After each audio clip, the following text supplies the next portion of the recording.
படுத்துவார். அப்படியே ஒரு வேலையை பார்த்தா ரொம்ப சந்தோஷமாக குதூகலமாக மகிழ்ச்சியாக வேலை செய்வீங்க.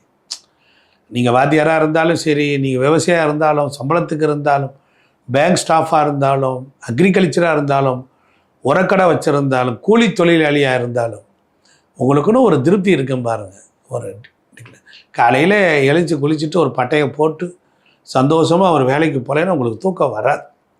அந்த அளவுக்கு ஒரு மகிழ்ச்சி இருக்குது. தனுசு ராசிக்காரன் கோவில் கோவில் கோவில் கோவில் வழிபாட போகணும், மகாலட்சுமியை பார்க்கணும்.